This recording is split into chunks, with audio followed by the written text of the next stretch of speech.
Hello. In this video we are going to look at an overview of Math 3 Unit 2 and what we're trying to accomplish here. In Unit 2 we start to approach some traditional Algebra 2 problems in terms of solving inequalities, solving absolute value functions, solving quadratic functions.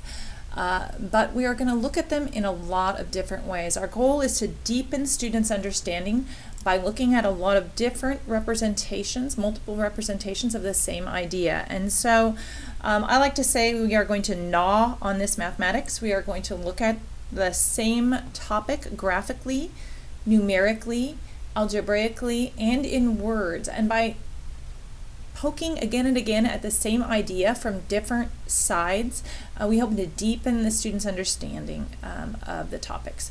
And so let me just, as an overview, let me just give you a quick peek of how that looks in different worksheets. In Worksheet 1, we actually are going to do a whole video on Worksheet 1, and we are looking graphically at these and interpreting what we see.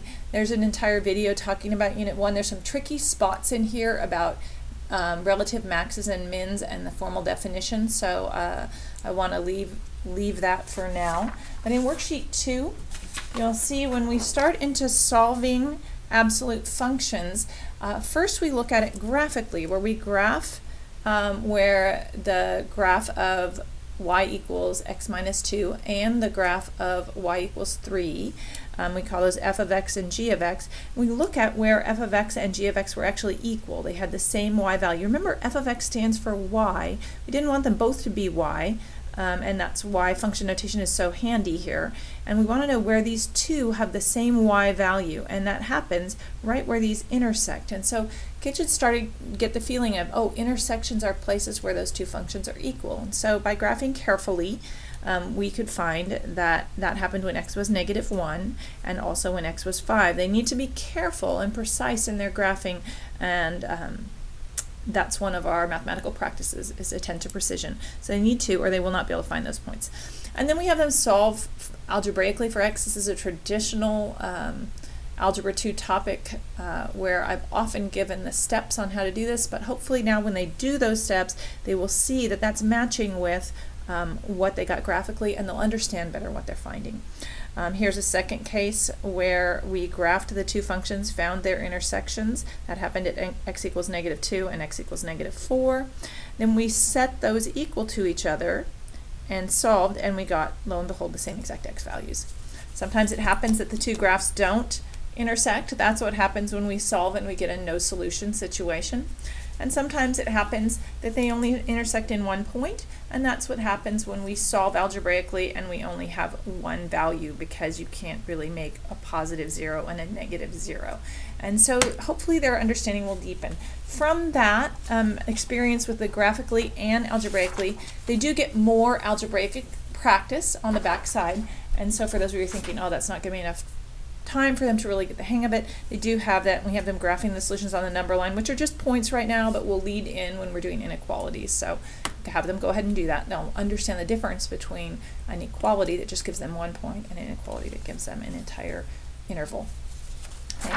After that, they go to absolute value inequalities, and in that homework assignment, they do the exact same thing, but now they're asked, highlight the portion of g where f of x is less than g of x. I kept messing this up. Which function should I be highlighting? So it's really careful reading is important. G was y equals 5, or g of x equals 5, so I needed to highlight part of the line where g of x was bigger and f of x was less. So here was where f of x was less, and so this was the part that I highlighted.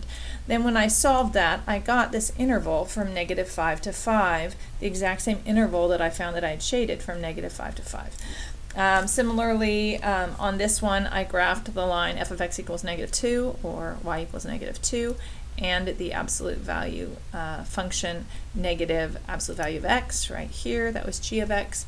And then they wanted me to highlight the portion of f of x, and you can tell I did that wrong at first, f of x, where g of x was bigger than f of x. So I'm going to look for g of x to be above f of x, and that happens right here in this interval I wanted to highlight the portion of f of x where that was happening, so that was this piece right there. That happened to be from -2 to 2 that I was highlighting, and when I solved this equation I got an interval from -2 to 2.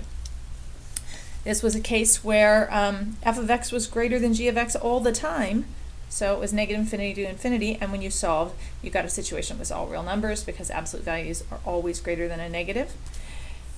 This was a case where I got 2 separate intervals for the answer and not just one. And so you can see that they're looking at things both graphically and algebraically, hopefully deepening their understanding of what they're doing when they do these problems. And again, that worksheet has a whole nother page of just skill practice on that, very similar to our old initiative work. Does ask them to explain why, and you might start seeing, now that they have a graphical understanding, some students might explain this from an algebraic perspective and some might explain it from a graphical perspective. For instance, this absolute value is always going to be greater than -6, and so that will never be true. Okay. There's a third page to that worksheet, and again, a lot of this part is similar to some of our old initiative work. Very thoughtful problems, good for discussion, as I find. And then right here is an example of words. Remember I said graphically, numerically, algebraically, and with words. So here's a word problem where they're going to apply inequalities and use that to answer a question about the tallest person the archery shop would carry bows for. So hopefully by looking at the problems all 4 ways, they will begin to see, to understand what they're doing. Numerically is kind of unusual. The worksheet 5 begins like this, and then we're going to do a whole separate video on worksheet 5. It's a lot about understanding when I say something algebraically, what does that mean graphically? When I say something graphically, what does that mean algebraically? And we'll talk about that one. That was a little tricky, the reading level at the beginning. But then they get to a part of it where they're getting numerical values. They're getting a chart. F of x is given with just individual points, not a function. G of x is given with just individual points. Some students will need help reading that this is 0, -7, 1, -3, 2, 2, 3, -1 for g of x. So we give them a graph like this usually, but the graph is not really necessary to answer the questions. In fact, I would encourage your students to, as they get the hang of it, not always have to plot everything on the test. There's a problem where the points given actually don't fit on the graph entirely. There's a couple at the end that don't, but they should be able to answer those questions. And then this way of communicating their answer, shade the interval on the number line, is common on the SBAC, so that's something we're practicing. And it's a graphical answer to the problem.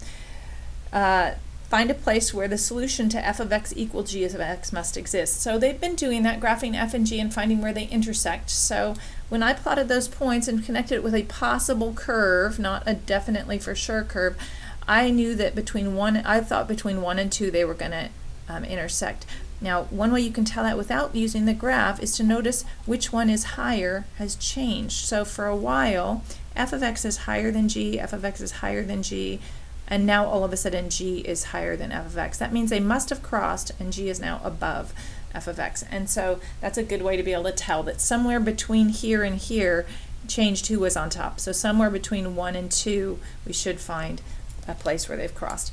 And so these kinds of problems, this one asked, show where f of x equaled 0 must exist. So on this one I noticed the sign change.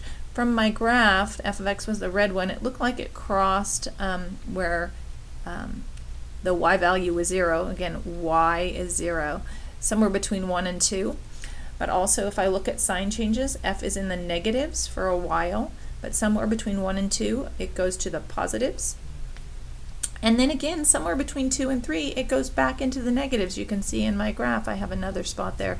And so I have one interval from 1 to 2 and another interval from 2 to 3. Those are 2 times where f of x would have to equal 0. And this third one said, find a place where g of x must equal 4. Well, when I looked at my graph of g of x, the highest I ever went was 2. Now, it's possible that it goes way up to 4, 5, or 6 and then comes back down there. I really can't know when I'm only looking at numerical value, just this data. But does the solution must must exist? No, it doesn't have to. 2 could be the highest it ever gets, and so I said a solution does not have to exist. The highest given value of g of x was 2. So we don't know that it ever gets any higher than 2 based on the evidence we have so far. So this is numerical problems. So when I say graphically, numerically, algebraically, in words, these are some of the ways that you'll see those on that those worksheets and throughout the unit. And so hopefully by looking at these problems in a lot of these concepts in a lot of different ways, our students will gain a deeper understanding of the mathematics we're trying to teach them. Good luck.